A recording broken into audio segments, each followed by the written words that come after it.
తెనాలి పట్టణ తెలుగుదేశం పార్టీ కార్యాలయంలో దేశ మాజీ ఉప ప్రధాని బాబు జగజీవన్ రామ్ 117వ జయంతిని నిర్వహించారు. ఆయన చిత్రపటానికి పూలమాలలు వేసి బడుగు బలహీన వర్గాల సంక్షేమం కోసం, అభ్యున్నతి కోసం ఆయన చేసిన కృషిని కొనియాడారు. స్థానిక తెలుగుదేశం పార్టీ పట్టణ కార్యాలయంలో ప్రముఖ స్వాతంత్ర సమరయోధులు మాజీ ఉప ప్రధాని బాబు జగజ్జీవన్ రామ్ 117వ జయంతిని పురస్కరించుకుని ఆయనకు ఘన నివాళి అర్పించారు.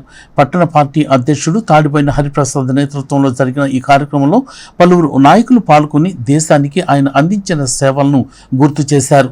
50 సంవత్సరాలు ఎంపీగాను, 30 సంవత్సరాలు కేంద్రానికి సంబంధించిన వివిధ మంత్రిత్వ శాఖల మంత్రిగా పనిచేసిన ఆయన దీర్ఘకాల పార్లమెంటేరియన్గా ఉన్న ఏకైక వ్యక్తి బాబు జగజ్జీవన్ రామ్ అని ఆయన కొనియాడారు. ఆయన దేశానికి అందించిన సేవలను ఈ సందర్భంగా ప్రస్తుతించారు. ఈ కార్యక్రమంలో సౌపాటి కిరణ్, కోపల్లె శ్రీనివాస్, అత్తోట శరత్, నల్కుర్తి రమేష్, మల్లవరపు విజయ్, బడుగు డేవిడ్, పినపాటి రవీంద్ర, రాజేంద్ర ప్రసాద్, కంచరపాలెం రమేష్, శివకేశవ్, కామేశ్వరి, జయరాం, కుదరవల్లి శ్రీనివాస్ తదితరులు పాల్గొన్నారు. కేవలం దళితులు, బడుగు బలహీన వర్గాల కోసమే ఆయన జీవించినంత కాలం కూడా కష్టపడి పనిచేసిన మహానుభావులు బాబు జగజ్జీవన్ రామ్ గారి జయంతి ఈరోజు తెలుగుదేశం పట్టణ పార్టీ ఆఫీసులో కుల మతాలకు అతీతంగా అందరూ ఆ మహానుభావుడికి ఘనమైన నివాళులు అర్పించడం చాలా గొప్ప విషయం.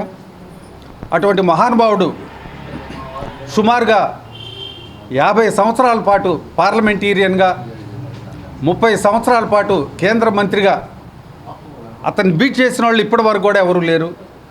మహానుభావుడు బ్రతుకున్నంతకాలం కూడా పేద ప్రజల కోసం, అట్టడిగిన వర్గాల కోసమే బ్రతికిన జగజ్జీవన్ రామ్ గారి కార్యక్రమం ఈరోజు మనందరం ఇక్కడ చేసుకోవడం చాలా సంతోషించదగ్గ విషయం.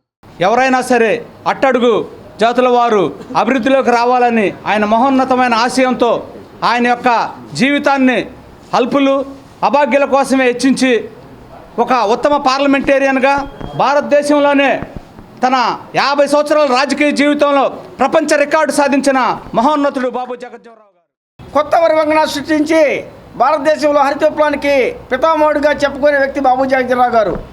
ఏ శాఖలో చేసినా కూడా ఆ శాఖ వెన్నెదిచ్చిన వ్యక్తి బాబు జగజ్జీవన్ రామ్ గారు.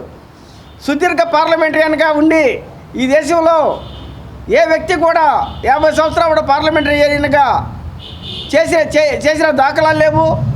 తను చనిపోయే వరకు కూడా పార్లమెంటరీగా ఉండి 1986లో చనిపోవడం జరిగింది. అలాంటి వ్యక్తికి ఈరోజు